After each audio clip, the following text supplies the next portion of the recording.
Hello everyone, welcome और welcome back to my channel.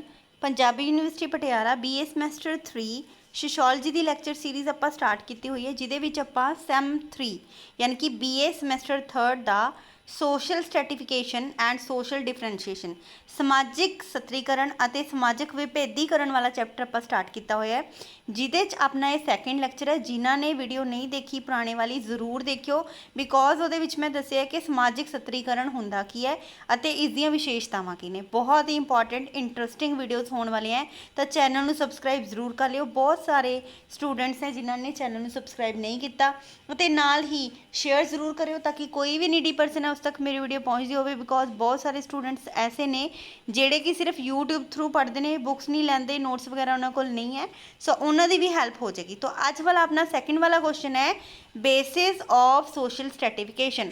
ਤਾਂ ਸਮਾਜਿਕ ਸਤਰੀਕਰਨ ਹੋ ਤਾਂ ਰਿਹਾ ਹੈ, ਲੇਕਿਨ ਇਹ ਕਿਹੜੇ ਕਿਹੜੇ ਆਧਾਰਾਂ 'ਤੇ ਹੁੰਦਾ, ਕੀ ਇਸ ਦੇ ਆਧਾਰ ਨੇ। ਦੇਖੋ, ਹਰੇਕ ਸਮਾਜ ਵਿੱਚ ਸਤਰੀਕਰਨ ਪਾਇਆ ਜਾਂਦਾ ਹੈ। ਮੈਂ ਤੁਹਾਨੂੰ ਪਿਛਲੇ ਵੀਡੀਓ 'ਚ ਵੀ ਦੱਸਿਆ ਸੀ ਕਿ ਭਾਰਤੀ ਸਮਾਜ ਵਿੱਚ ਵੀ ਸਤਰੀਕਰਨ ਪਾਇਆ ਜਾਂਦਾ ਹੈ, ਅਮਰੀਕਨ ਸੁਸਾਇਟੀ 'ਚ ਵੀ ਪਾਇਆ ਜਾਂਦਾ ਹੈ। ਲੇਕਿਨ ਭਾਰਤ 'ਚ ਜਿਹੜਾ ਸਤਰੀਕਰਨ ਪਾਇਆ ਜਾਂਦਾ ਮੇਨਲੀ ਕਾਸਟ ਦੇ ਦੇਖ ਕੇ, ਜਿਹੜੀ ਆਪਣੀ ਜਾਤ ਪ੍ਰਜਾਤ ਨੂੰ ਦੇਖ ਕੇ ਜਿਹੜਾ ਹੈ ਕੀਤਾ ਜਾਂਦਾ। ਲੇਕਿਨ ਬਾਹਰਲੀਆਂ ਸੁਸਾਇਟੀ 'ਚ ਅਗਰ ਆਪਾਂ ਆਸਟ੍ਰੇਲੀਆ ਅਮਰੀਕਾ ਦੀ ਗੱਲ ਕਰੀਏ ਤਾਂ ਉੱਥੇ ਜਿਹੜਾ ਸਤਰੀਕਰਨ ਪਾਇਆ ਜਾਂਦਾ ਹੈ, ਸੋਸ਼ਲ ਸਟ੍ਰੈਟੀਫਿਕੇਸ਼ਨ ਪਾਇਆ ਜਾਂਦਾ ਹੈ, ਉਹ ਜਿਹੜਾ ਹੈਗਾ ਕਲਾਸ ਦੇ ਬੇਸ 'ਤੇ ਹੈ। ਵੀ ਇਹ ਅਪਰ ਕਲਾਸ ਹੈ, ਇਹ ਮਿਡਲ ਕਲਾਸ ਹੈ, ਇਹ ਲੋਅਰ ਕਲਾਸ ਹੈ, ਠੀਕ ਹੈ। ਵੀ ਇਹ ਉੱਚ ਵਰਗ ਦਾ, ਮੱਧ ਵਰਗ ਦਾ, ਨਿਮਨ ਵਰਗ ਦਾ। ਆਪਣੇ ਇੱਥੇ ਕੀ ਹੈ, ਕਲਾਸ ਤਾਂ ਪਾਈ ਹੋ ਜਾਂਦੀ ਹੈ ਲੇਕਿਨ ਕਾਸਟ ਵੀ ਪਾਈ ਜਾਂਦੀ ਹੈ ਕਿ ਇਹ ਜਨਰਲ ਹੈ, ਇਹ SC ਕੈਟਾਗਰੀ, ਇਹ ST। ਸੋ ਇਹ ਸਾਰਾ ਕੁਛ ਹੈ ਨਾ। ਤਾਂ ਇਹ ਬ੍ਰਾਹਮਣ ਹੈ, ਖੱਤਰੀ ਹੈ, ਵੈਸ਼ ਹੈ, ਸ਼ੂਦਰ ਹੈ, ਹੋਰ ਵੀ ਕਾਫੀ ਸਾਰੀਆਂ ਸਬ ਜਾਤੀਆਂ ਜਿਹੜੀਆਂ ਹੈ, ਸਬ ਕਾਸਟ ਜਿਹੜੀਆਂ ਨੇ, ਇਹਦੇ ਵਿੱਚ ਵੀ ਜਿਹੜਾ ਹੈ ਸਮਾਜ ਵੰਡਿਆ ਹੋਇਆ। ਤਾਂ ਹਰੇਕ ਸਮਾਜ ਦੇ ਜਿਹੜੇ ਸਤਰੀਕਰਨ ਦੇ ਲੱਛਣ, ਵਿਸ਼ੇਸ਼ਤਾਵਾਂ ਵੱਖ-ਵੱਖ ਹੁੰਦੇ ਨੇ ਅਤੇ ਇਹੀ ਇਹਨਾਂ ਦੇ ਆਧਾਰ ਹੁੰਦੇ ਨੇ। ਹਰੇਕ ਸਮਾਜ ਦਾ ਸਤਰੀਕਰਨ ਜਿਹੜਾ ਹੈ ਅਲੱਗ-ਅਲੱਗ ਪਾਇਆ ਜਾਂਦਾ ਹੈ, ਠੀਕ ਹੈ। ਅਤੇ ਅਗਰ ਅਸੀਂ ਗੱਲ ਕਰੀਏ ਕਿ ਸਾਡੇ ਸਮਾਜ ਦੇ ਵਿੱਚ ਜਿਹੜਾ ਸਤਰੀਕਰਨ ਹੈ ਕਿਹੜੇ ਬੇਸਿਸ ਦੇ ਉੱਤੇ ਪਾਇਆ ਜਾਂਦਾ, ਇੱਕ ਤਾਂ ਹੈਗਾ ਬਾਇਓਲੋਜੀਕਲ ਬੇਸਿਸ, ਜੀਵ ਵਿਗਿਆਨਿਕ ਆਧਾਰ, ਇੱਕ ਹੈਗਾ ਸੋਸ਼ੋ ਕਲਚਰਲ ਬੇਸਿਸ, ਠੀਕ ਹੈ, ਸਮਾਜਿਕ ਸੰਸਕ੍ਰਿਤਿਕ ਆਧਾਰ। ਤਾਂ ਇਹਨਾਂ ਦੋਨਾਂ ਦੇ ਬਿਹਾਫ 'ਤੇ ਸਾਡੇ ਸਮਾਜ ਦਾ ਸਤਰੀਕਰਨ ਜਿਹੜਾ ਹੈ, ਸਮਾਜਿਕ ਸਤਰੀਕਰਨ ਆਧਾਰ ਚੱਲਦਾ ਹੈ। ਫਸਟ ਆਫ ਆਲ ਤਾਂ ਬਾਇਓਲੋਜੀਕਲ ਬੇਸਿਸ, ਜੀਵ ਵਿਗਿਆਨਕ ਆਧਾਰ, ਠੀਕ ਹੈ। ਹੁਣ ਜੀਵ ਵਿਗਿਆਨਕ ਮਤਲਬ ਬਾਏ ਬਰਥ, ਬਾਏ ਜੈਂਡਰ, ਸੋ ਇਹ ਸਾਰੀਆਂ ਚੀਜ਼ਾਂ। ਜੀਵ ਵਿਗਿਆਨਕ ਆਧਾਰ ਦੇ ਉੱਤੇ ਸਮਾਜ ਵਿੱਚ ਵਿਅਕਤੀਆਂ ਨੂੰ ਉਹਨਾਂ ਦੇ ਜਨਮ ਦੇ ਆਧਾਰ 'ਤੇ ਊਚ ਨੀਚ ਦੇ ਸਥਾਨ ਦਿੱਤੇ ਜਾਂਦੇ ਨੇ। ਉਹਨਾਂ ਦੀ ਵਿਅਕਤੀਗਤ ਯੋਗਤਾ ਵੀ, ਜਿਵੇਂ ਹੁਣ ਕਾਫੀ ਸਾਰੇ ਅਗਰ ਆਪਾਂ ਗੱਲ ਕਰੀਏ ਬ੍ਰਾਹਮਣ, ਖੱਤਰੀ, ਵੈਸ਼, ਸ਼ੂਦਰ ਦੇ ਵਿੱਚ ਆਪਣਾ ਜਿਹੜਾ ਸੀ ਸਮਾਜ ਡਿਵਾਈਡਡ ਸੀਗਾ, ਵੰਡਿਆ ਹੋਇਆ ਸੀ। ਸ਼ੂਦਰਾਂ ਦੇ ਬੱਚੇ ਵੀ ਬਹੁਤ ਤੇਜ਼ ਹੁੰਦੇ ਸੀ ਲੇਕਿਨ ਉਹਨਾਂ ਦੀ ਵਿਅਕਤੀਗਤ ਯੋਗਤਾ ਦਾ ਕੋਈ ਵੀ ਮੁੱਲ ਨਹੀਂ ਸੀ, ਠੀਕ ਹੈ। ਤਾਂ ਇਹ ਸਾਰੀਆਂ ਚੀਜ਼ਾਂ ਚੱਲਦੀਆਂ ਸੀ। ਅਤੇ ਅੱਗੇ ਹੋਰ ਕਿਹੜੇ ਆਧਾਰ ਨੇ ਜੀਵ ਵਿਗਿਆਨਕ ਆਧਾਰ। ਫਸਟ ਆਫ ਆਲ ਹੈ ਜੀਵ ਵਿਗਿਆਨਕ ਆਧਾਰ ਦੇ ਵਿੱਚ ਵੀ ਆਪਾਂ ਨੇ ਲਿਖਣਾ ਹੈਗਾ ਜਨਮ। ਦੇਖੋ, ਜਨਮ ਦੇ ਅਗਰ ਅਸੀਂ ਗੱਲ ਕਰੀਏ ਤਾਂ ਵਿਅਕਤੀ ਦੇ ਜਨਮ ਦੇ ਨਾਲ ਹੀ ਸਮਾਜ ਦੇ ਵਿੱਚ ਸਤਰੀਕਰਨ ਦੀ ਪ੍ਰਕਿਰਿਆ ਸ਼ੁਰੂ ਹੋ ਜਾਂਦੀ ਹੈ ਆਪਣੇ ਭਾਰਤ ਦੇ ਵਿੱਚ। ਕਿਵੇਂ ਕਿ ਇਹ ਕਿਹੜੀ ਜਾਤ ਦਾ, ਠੀਕ ਹੈ। ਬ੍ਰਾਹਮਣ ਦਾ ਤਾਂ ਇਹ ਬ੍ਰਾਹਮਣ ਸਾਰੀ ਜ਼ਿੰਦਗੀ ਇਹ ਬ੍ਰਾਹਮਣ ਹੀ ਰਹੇਗਾ, ਠੀਕ ਹੈ। ਅਸੀਂ ਜਿਹੜਾ ਹੈ ਬਾਏ ਬਰਥ ਜਿਸ ਜਾਤ ਦੇ ਵਿੱਚ ਪੈਦਾ ਹੋ ਗਏ, ਜਿਸ ਉਪਜਾਤੀ ਦੇ ਵਿੱਚ ਪੈਦਾ ਹੋ ਗਏ, ਚਾਹੇ ਅਸੀਂ ਕਿਸੇ ਜਾਤੀ ਪ੍ਰਜਾਤੀ ਦੇ ਵਿੱਚ ਪੈਦਾ ਹੋਏ ਤਾਂ ਅਸੀਂ ਉਸੇ ਦੇ ਨਾਲ ਮਰ ਜਾਣਾ ਹੈ। ਇੱਕ ਕਲੋਜ਼ਡ ਸਿਸਟਮ ਹੈ ਜਿਹਦੇ ਵਿੱਚ ਅਸੀਂ ਕਦੇ ਵੀ ਬਾਹਰ ਨਹੀਂ ਆ ਸਕਦੇ। ਬੰਦ ਜਿਹੜਾ ਹੈਗਾ ਇਹ ਸਤਰੀਕਰਨ ਹੁੰਦਾ ਹੈ। ਐਸਕਰਾਈਬਡ ਸਟੇਟਸ ਹੁੰਦਾ ਪ੍ਰਦਿਤ, ਮਤਲਬ ਕਿ ਸਾਨੂੰ ਜਿਹੜਾ ਹੈਗਾ ਇਹ ਬਾਏ ਬਰਥ ਮਿਲਦਾ, ਅਸੀਂ ਅਚੀਵ ਨਹੀਂ ਕਰ ਪਾਉਂਦੇ, ਅਸੀਂ ਪ੍ਰਾਪਤ ਨਹੀਂ ਕਰ ਪਾਉਂਦੇ ਸਮਾਜ 'ਚ ਰਹਿ ਕੇ। ਸਾਨੂੰ ਇੱਥੇ ਹੀ ਜਨਮ ਲੈਣਾ, ਇੱਥੇ ਹੀ ਮਰ ਜਾਣਾ ਜਿਸ ਜਾਤ ਦੇ ਵਿੱਚ ਅਸੀਂ ਪੈਦਾ ਹੋਏ ਹਾਂ। ਫੋਰ ਐਗਜ਼ਾਮਪਲ, ਅਗਰ ਅਸੀਂ ਉੱਚੀ ਜਾਤ ਦੇ ਵਿੱਚ ਜਨਮ ਲਿਆ, ਅਸੀਂ ਉੱਚੀ ਜਾਤ ਹੀ ਸਾਡੀ ਰਹੇਗੀ ਆਜੀਵਨ।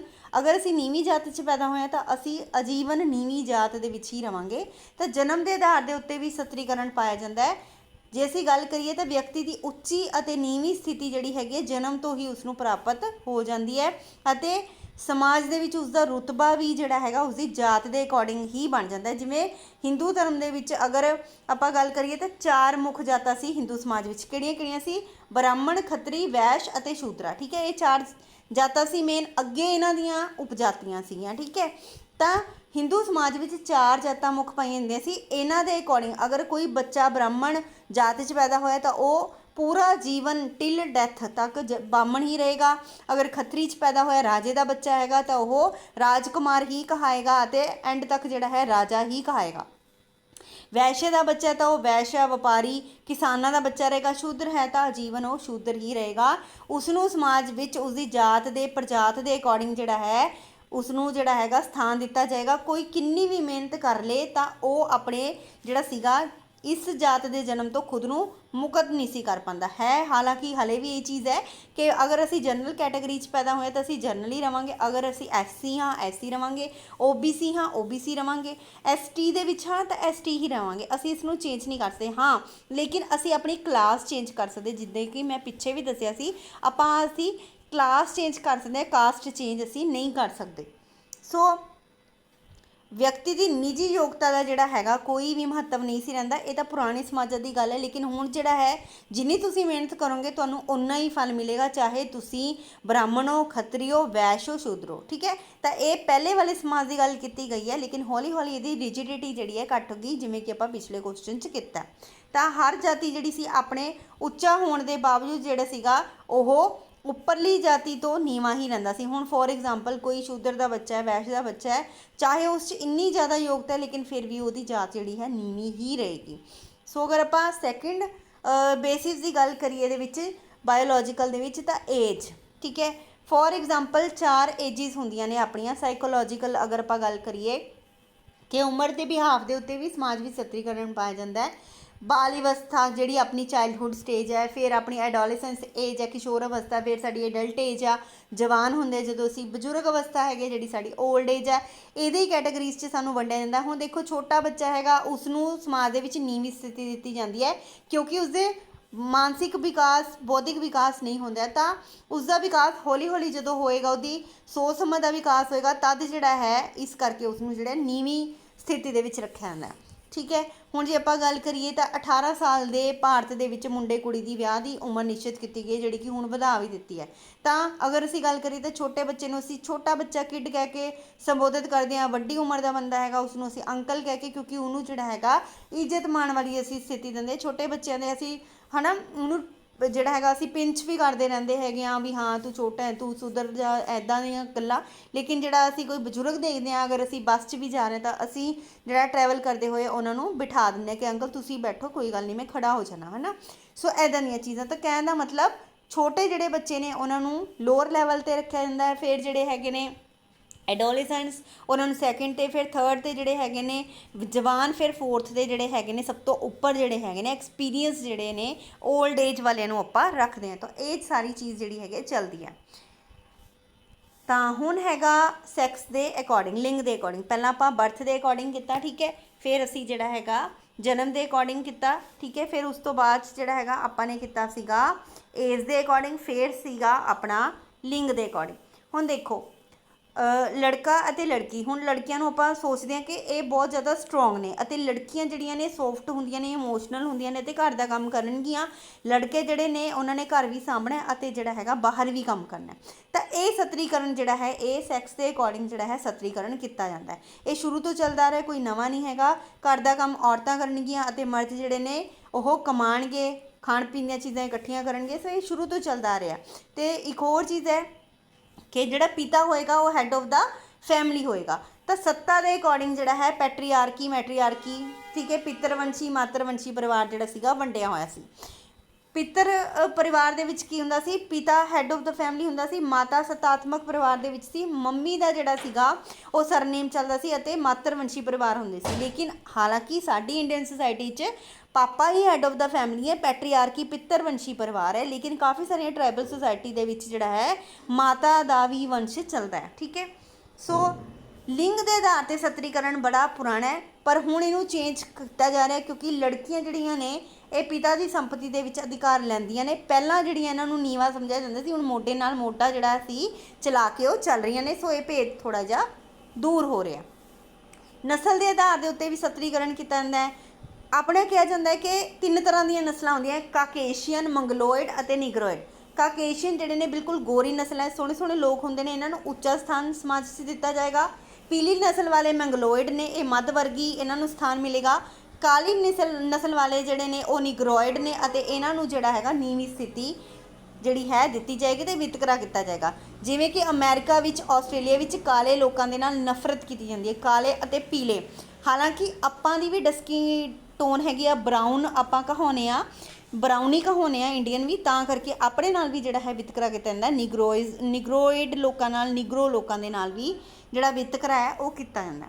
ਉਸ ਤੋਂ ਬਾਅਦ ਹੈ ਸੋਸ਼ੀਓ ਕਲਚਰਲ ਬੇਸਿਸ। ਸੋਸ਼ੀਓ ਕਲਚਰ ਸਮਾਜ ਸੰਸਕ੍ਰਿਤੀ ਦੇ ਆਧਾਰ ਦੇ ਉੱਤੇ। ਹੁਣ ਦੇਖੋ ਬਲੱਡ ਰਿਲੇਸ਼ਨਸ, ਬੇਸਿਸ ਹੁੰਦਾ ਬਲੱਡ ਰਿਲੇਸ਼ਨ। ਹੁਣ ਦੇਖੋ ਰਕਤ ਸੰਬੰਧੀ ਆਧਾਰ ਦੇ ਉੱਤੇ ਵੀ ਵਿਅਕਤੀਆਂ ਵਿੱਚ ਸਤਰੀਕਰਨ ਪਾਇਆ ਜਾਂਦਾ ਹੈ। ਵਿਅਕਤੀ ਕਿਸੇ ਵੰਸ਼ ਦੇ ਵਿੱਚ ਅਗਰ ਜਨਮ ਲੈਂਦਾ ਹੈ, ਸੰਬੰਧ ਰੱਖਦਾ ਹੈ, ਤਾਂ ਉਸ ਨੂੰ ਉਸ ਦੇ ਆਧਾਰ ਦੇ ਵਿੱਚ ਸਮਾਜ ਵਿੱਚ ਉੱਚੀ ਨੀਵੀਂ ਸਥਿਤੀ ਪ੍ਰਾਪਤ ਹੁੰਦੀ ਹੈ। ਜਿਵੇਂ ਹੁਣ ਟਾਟਾ ਬਿਰਲਾ ਦੇ ਘਰ ਕੋਈ ਬੱਚਾ ਜੰਮਿਆ, ਉਹਦੀ ਉੱਚੀ ਸਥਿਤੀ। ਅਗਰ ਕਿਸੇ ਗਰੀਬ ਦੇ ਘਰ ਜੰਮਿਆ ਹੈਗਾ ਤਾਂ ਉਸ ਦੀ ਜਿਹੜੀ ਹੈਗੀ ਹੈ ਨੀਵੀਂ ਸਥਿਤੀ ਜਿਹੜੀ ਹੈਗੀ ਹੈ ਪਾਈ ਜਾਂਦੀ ਹੈ, ਅਤੇ ਉਹ ਆਪਣੀ ਯੋਗਤਾ ਵੀ ਬਦਲ ਸਕਦਾ। ਤਾਂ ਬਲੱਡ ਰਿਲੇਸ਼ਨ ਦੇ ਅਕੋਰਡਿੰਗ ਅਗਰ ਤੁਸੀਂ ਅਮੀਰ ਦੇ ਘਰ ਪੈਦਾ ਹੋਏ ਹੋ, ਕਿਸੇ ਅੱਛੇ ਬਲੱਡ ਰਿਲੇਸ਼ਨ ਦੇ ਵਿੱਚ ਪੈਦਾ ਹੋਏ ਹੋ, ਤਾਂ ਤੁਹਾਡੀ ਸਥਿਤੀ ਜਿਹੜੀ ਹੈ ਉੱਚੀ ਹੋਏਗੀ। Religious basis. ਰਿਲੀਜੀਅਸ ਬੇਸਿਸ ਦੇ ਉੱਤੇ ਗੱਲ ਕਰੀਏ ਤਾਂ ਜਿਵੇਂ ਹੁਣ ਬ੍ਰਾਹਮਣ ਨੂੰ ਸਭ ਤੋਂ ਉੱਚੀ ਸਥਿਤੀ ਪ੍ਰਾਪਤ ਹੁੰਦੀ ਸੀ, ਕਿਉਂਕਿ ਉਹਨਾਂ ਦਾ ਕੰਮ ਹੁੰਦਾ ਸੀ ਧਾਰਮਿਕ ਗ੍ਰੰਥਾਂ ਤੋਂ ਗਿਆਨ ਪ੍ਰਾਪਤ ਕਰਕੇ ਅੱਗੇ ਪਹੁੰਚਾਉਣਾ। ਤਾਂ ਹੁਣ ਕਿਉਂਕਿ ਭਾਰਤ ਦੇ ਵਿੱਚ ਕੋਈ ਵੀ ਧਰਮ ਨਹੀਂ ਮੰਨਿਆ ਜਾਂਦਾ, ਤਾਂ ਸਾਰੇ ਧਰਮਾਂ ਦੇ ਲੋਕ ਰਹਿੰਦੇ ਆ, ਤਾਂ ਇਸ ਕਰਕੇ ਜਿਹੜਾ ਹੈ ਕੋਈ ਵੀ ਜਿਹੜਾ ਹੈਗਾ ਆਪਣੇ ਧਰਮ ਦੇ ਰਿਲੇਟਡ ਵਿਤਕਰਾ ਨਹੀਂ ਕਰ ਸਕਦਾ। ਉਹਨਾਂ ਨੂੰ ਸਾਰੇ ਧਰਮਾਂ ਨੂੰ ਲੈ ਕੇ ਚੱਲਣਾ ਪਏਗਾ, ਕਿਉਂਕਿ ਰਾਜ ਦਾ ਕੋਈ ਆਪਣਾ ਧਰਮ ਨਹੀਂ ਆ। ਪਰ ਫਿਰ ਵੀ ਜਿਹੜਾ ਹੈ ਵਿਤਕਰਾ ਕੀਤਾ ਜਾਂਦਾ, ਕਿਉਂਕਿ ਆਪਣੇ ਧਰਮ ਨੂੰ ਆਪਾਂ ਸ਼੍ਰੇਸ਼ਠ ਮੰਨਦੇ ਹਾਂ। ਤਾਂ ਰਿਲੀਜੀਅਸ ਬੇਸਿਸ ਸਤਰੀਕਰਨ ਵੀ ਪਾਇਆ ਜਾਂਦਾ। Political basis. ਹੁਣ ਦੇਖੋ ਪੋਲੀਟੀਕਲ ਬੇਸਿਸ ਸਤਰੀਕਰਨ ਕੀ ਹੋ ਗਿਆ ਕਿ ਹਰੇਕ ਨੂੰ ਜਿਹੜੀ ਹੈਗੀ ਹੈ ਪੋਲੀਟੀਕਲ ਸੱਤਾ ਪ੍ਰਾਪਤ ਨਹੀਂ ਹੁੰਦੀ, ਲੇਕਿਨ ਜਿਨ੍ਹਾਂ ਨੂੰ ਪ੍ਰਾਪਤ ਹੈ, ਲਾਈਕ ਪ੍ਰਾਈਮ ਮਿਨਿਸਟਰ ਹੋ ਗਏ, ਮੰਤਰੀ ਹੋ ਗਏ, ਪ੍ਰਧਾਨ ਮੰਤਰੀ ਹੋ ਗਿਆ, ਰਾਸ਼ਟਰਪਤੀ ਹੋ ਗਿਆ, ਉਪ ਰਾਸ਼ਟਰਪਤੀ ਹੋ ਗਏ, ਤਾਂ ਇਹਨਾਂ ਨੂੰ ਅਸੀਂ ਉੱਚਾ ਸਥਾਨ ਦਿੰਦੇ ਹਾਂ। ਠੀਕ ਹੈ, ਅਸੀਂ ਇਹਨਾਂ ਦੀ ਗੱਲ ਸੁਣਦੇ ਵੀ ਹੈਗੇ ਹਾਂ। ਤਾਂ ਰਾਜਨੀਤਿਕ ਬੇਸਿਸ ਕੀ ਹੋ ਗਿਆ ਕਿ ਜਦੋਂ ਸਮਾਜ ਵਿੱਚ ਸਤਰੀਕਰਨ ਪੋਲੀਟੀਕਲ ਬੇਸਿਸ ਦੇ ਉੱਤੇ ਪਾਇਆ ਜਾਂਦਾ ਹੈ, ਜਿਵੇਂ ਪ੍ਰਧਾਨ ਮੰਤਰੀ ਦੀ, ਰਾਸ਼ਟਰਪਤੀ ਦੀ ਸਥਿਤੀ ਉੱਚੀ ਹੈ ਅਤੇ ਅਸੀਂ ਉਹਨਾਂ ਨੂੰ ਰਿਸਪੈਕਟ ਦੇ ਨਾਲ ਦੇਖਦੇ ਹਾਂ।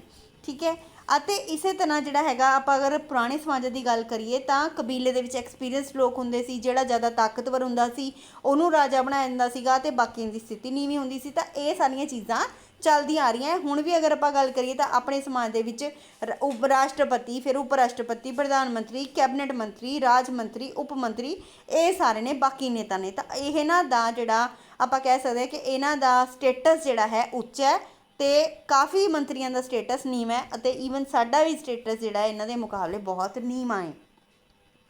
ਕਿੱਤੇ ਦੇ ਆਧਾਰ ਦੇ ਉੱਤੇ ਸਤਰੀਕਰਨ ਵੀ ਹੁੰਦਾ ਹੈ। ਫੋਰ ਐਗਜ਼ਾਮਪਲ ਟੀਚਰ ਦਾ ਸਟੇਟਸ ਜਿਹੜਾ ਹੈ, ਟੀਚਰ ਦਾ ਰੁਤਬਾ ਹੈਗਾ ਉੱਚਾ, ਡਾਕਟਰ ਦਾ ਰੁਤਬਾ ਉੱਚਾ, ਵਕੀਲ ਦਾ, ਇੰਜੀਨੀਅਰ ਦਾ ਰੁਤਬਾ ਉੱਚਾ। ਜੇ ਅਸੀਂ ਗੱਲ ਕਰੀਏ ਮਾਲੀ ਦੀ, ਚਪੜਾਸੀ ਦੀ, ਠੀਕ ਹੈ, ਸੋ ਇਹਨਾਂ ਦਾ ਰੁਤਬਾ ਜਿਹੜਾ ਹੈਗਾ ਲੋ ਹੈ। ਇਸ ਤਰ੍ਹਾਂ ਅਸੀਂ ਕਹਿ ਸਕਦੇ ਹਾਂ ਕਿ ਕਿੱਤੇ ਦੇ ਆਧਾਰ 'ਤੇ ਵੀ ਭਾਰਤੀ ਸਮਾਜ ਵਿੱਚ ਸਤਰੀਕਰਨ ਜਿਹੜਾ ਹੈ ਪਾਇਆ ਜਾਂਦਾ ਹੈ। ਜਿਹਦਾ ਜਿੰਨਾ ਉੱਚਾ ਜਿਹੜਾ ਹੈਗਾ ਕਿੱਤਾ ਹੈ, ਜਿੰਨੇ ਪੈਸੇ ਉਹ ਕਮਾਉਂਦਾ ਹੈ। ਫੋਰ ਐਗਜ਼ਾਮਪਲ ਅਗਰ ਅਸੀਂ ਗੱਲ ਕਰੀਏ ਪੜ੍ਹੇ ਲਿਖੇ ਜਿਹੜੇ ਲੋਕ ਨੇ ਉਹਨਾਂ ਦਾ ਸਟੇਟਸ ਉੱਚਾ ਹੁੰਦਾ, ਅਨਪੜ੍ਹ ਲੋਕਾਂ ਦਾ ਨੀਵਾਂ ਹੁੰਦਾ। ਸੋ ਕਿੱਤੇ ਦੇ ਆਧਾਰ 'ਤੇ ਵੀ ਇਹ ਚੀਜ਼ ਹੈ, ਜਿਹੜਾ ਜ਼ਿਆਦਾ ਕਿੱਤਾ ਅੱਛਾ ਕਰਦਾ ਹੈ ਉਸ ਨੂੰ ਅਸੀਂ ਹਾਈਟ ਸਟੇਟਸ ਦਿੰਦੇ ਹਾਂ। ਜਿਵੇਂ ਪ੍ਰੋਫੈਸਰ, ਟੀਚਰ, ਲਾਇਰ, ਡਾਕਟਰ ਨੂੰ ਅਸੀਂ ਉੱਚਾ ਰੁਤਬਾ ਦਿੰਦੇ ਹਾਂ। IAS IPS ਅਫਸਰ ਨੂੰ ਅਸੀਂ ਉੱਚਾ ਰੁਤਬਾ ਦਿੰਦੇ ਹਾਂ, ਅਤੇ ਮਾਲੀ ਚਪੜਾਸੀ ਨੂੰ, ਕੁੱਕ ਨੂੰ, ਜਿਹੜੇ ਘਰੇ ਮੇਡਸ ਕੰਮ ਕਰਦੀਆਂ ਨੇ, ਉਹਨਾਂ ਨੂੰ ਅਸੀਂ ਨੀਵਾਂ ਰੁਤਬਾ ਦਿੰਦੇ ਹਾਂ। ਸਿੱਖਿਆ ਦੇ ਆਧਾਰ 'ਤੇ ਗੱਲ ਕਰੀਏ, ਹੁਣੇ ਮੈਂ ਦੱਸ ਕੇ ਹਟੀ ਕਿ ਪੜ੍ਹੇ ਲਿਖਿਆਂ ਦੀ ਜਿਹੜੀ ਸਥਿਤੀ ਹੈਗੀ ਹੈ ਸਮਾਜ ਵਿੱਚ ਉੱਚੀ, ਅਨਪੜ੍ਹ ਲੋਕਾਂ ਦੀ ਸਥਿਤੀ ਜਿਹੜੀ ਹੈਗੀ ਹੈ ਨੀਵੀਂ ਹੁੰਦੀ ਹੈ। ਤਾਂ ਇਹ ਵਾਲਾ ਸਤਰੀਕਰਨ ਵੀ ਸਾਡੇ ਸਮਾਜ ਵਿੱਚ ਪਾਇਆ ਜਾਂਦਾ ਹੈ, ਲੇਕਿਨ ਇਸ ਨੂੰ ਅਸੀਂ ਚੇਂਜ ਕਰ ਸਕਦੇ ਹਾਂ, ਕਿਉਂਕਿ ਜਿਹੜੇ ਅਨਪੜ੍ਹ ਲੋਕ ਨੇ ਪੜ੍ਹ ਲਿਖ ਕੇ ਆਪਣਾ ਰੁਤਬਾ ਜਿਹੜਾ ਹੈਗਾ ਇਹ ਵਧਾ ਸਕਦੇ ਨੇ। ਕਿਉਂਕਿ ਅਗਰ ਕੋਈ ਬੰਦਾ 10th ਪਾਸ ਹੈ, ਉਹ PhD ਕਰ ਸਕਦਾ ਅਤੇ ਆਪਣਾ ਰੁਤਬਾ ਜਿਹੜਾ ਹੈ ਸਮਾਜ ਵਿੱਚ ਅੱਛਾ ਕਰ ਸਕਦਾ ਹੈ। ਫਿਰ ਇੱਕ ਹੋਰ ਵੀ ਗੱਲ ਹੈ ਕਿ ਜਿਹੜੇ ਵਪਾਰੀ ਕੋਲੇ, ਲੈਟਸ ਸੇ ਕੋਈ ਵਪਾਰੀ ਹੈ, 50-60 ਹਜ਼ਾਰ, ਲੱਖ ਰੁਪਇਆ, 2 ਲੱਖ ਰੁਪਇਆ ਕਮਾ ਰਿਹਾ, ਪਰ ਅਨਪੜ੍ਹ ਹੈ, ਤਾਂ ਉਹਦਾ ਸਟੇਟਸ ਜਿਹੜਾ ਹੈਗਾ IAS ਅਫਸਰ, ਡਾਕਟਰ, ਟੀਚਰ, ਪ੍ਰੋਫੈਸਰ ਤੋਂ ਨੀਵਾਂ ਹੀ ਰਹੇਗਾ। ਠੀਕ ਹੈ, ਕਿਉਂਕਿ ਉਹ ਇਲਿਟਰੇਟ ਵੀ ਹੈ, ਅਨਪੜ੍ਹ ਵੀ ਹੈ। ਫਿਰ ਅੱਗੇ ਆਪਾਂ ਗੱਲ ਕਰਦੇ ਹਾਂ ਕਿ ਇਕਨੋਮਿਕ ਬੇਸਿਸ। ਕਾਰਲ ਮਾਰਕਸ ਆਪਣੇ ਥਿੰਕਰ ਹੋਏ ਨੇ, ਸੋਸ਼ੋਲੋਜਿਸਟ ਹੋਏ ਨੇ, ਤਾਂ ਉਹਨਾਂ ਨੇ ਸਮਾਜਿਕ ਸਤਰੀਕਰਨ ਦੇ ਲਈ ਵੀ ਇਹ ਚੀਜ਼ ਕੀਤੀ ਹੈ ਕਿ ਇੱਕ ਤਾਂ ਹੁੰਦੀ ਹੈ ਕੈਪੀਟਲਲੈਸ ਸੋਸਾਇਟੀ, ਜਿਨ੍ਹਾਂ ਕੋਲੇ ਕੁਝ ਵੀ ਨਹੀਂ ਹੁੰਦਾ, ਠੀਕ ਹੈ, ਸਾਧਨ ਨਹੀਂ ਹੁੰਦੇ। ਇੱਕ ਹੁੰਦੇ ਕੈਪੀਟਲਿਸਟ ਸੁਸਾਇਟੀਜ਼, ਪੂੰਜੀਪਤੀ ਲੋਕ। ਇੱਕ ਪੂੰਜੀਹੀਣ ਨੇ, ਇੱਕ ਪੂੰਜੀਪਤੀ ਨੇ। ਪੂੰਜੀਪਤੀ ਜਿਨ੍ਹਾਂ ਕੋਲੇ ਬਹੁਤ ਸਾਰੀ ਪੂੰਜੀ ਹੈ, ਜਿਨ੍ਹਾਂ ਕੋਲੇ ਰਿਸੋਰਸਿਸ ਹੈ, ਜਿਨ੍ਹਾਂ ਕੋਲੇ ਬਿਲਡਿੰਗਸ ਹੈ, ਜਿਨ੍ਹਾਂ ਕੋਲ ਪੈਸਾ ਹੈ। ਕੈਪੀਟਲਿਸਟ ਸੁਸਾਇਟੀ ਇੱਕ ਪਾਸੇ ਉਹ ਆ ਗਏ। ਦੂਜੇ ਵਰਗ 'ਚ ਕੌਣ ਆ ਗਏ? ਜਿਹੜੇ ਅਧੀਨ ਕੰਮ ਕਰਦੇ ਨੇ, ਮਜ਼ਦੂਰ ਵਰਗ, ਪ੍ਰੋਲੇਟਾਰੀਅਤ ਲੋਕ। ਕੈਪੀਟਲਿਸਟ ਸੁਸਾਇਟੀ ਹੋ ਗਈ ਬੁਰਜੂਆਸ ਅਤੇ ਕੈਪੀਟਲਲੈਸ ਸੁਸਾਇਟੀ ਹੋ ਗਈ ਪ੍ਰੋਲਤਾਰੀਅਤ।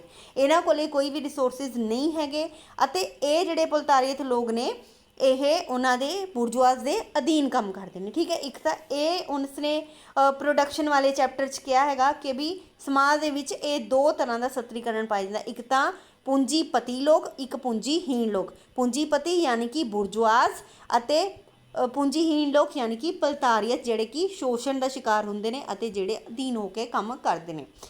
ਤੇ ਇੱਕ ਹੋਰ ਚੀਜ਼ ਦੇ ਨਾਲ ਜਿਹੜਾ ਹੈ ਸਮਾਜ ਵੰਡਿਆ ਜਾਂਦਾ ਹੈਗਾ ਹਾਇਰ, ਮਿਡਲ ਅਤੇ ਲੋਅਰ ਕਲਾਸ। ਉੱਚ ਵਰਗ ਆਪਾਂ ਨੂੰ ਪਤਾ ਹੀ ਹੈ ਕਿ ਜਿਨ੍ਹਾਂ ਕੋਲ ਬਹੁਤ ਸਾਰੇ ਰਿਸੋਰਸਿਸ ਹੈ, ਕੈਪੀਟਲ ਹੈ, ਪੈਸੇ ਨੇ। ਮਿਡਲ ਕਲਾਸ ਜਿਹੜੇ ਕਿ ਵਿਚਕਾਰ ਵਾਲਾ ਵਰਗ ਹੈ, ਜਿਹੜੇ ਕਿ ਉੱਚ ਵਰਗ ਦੇ ਵਿੱਚ ਸ਼ਾਮਿਲ ਹੋਣ ਦਾ ਯਤਨ ਕਰਦੇ ਨੇ।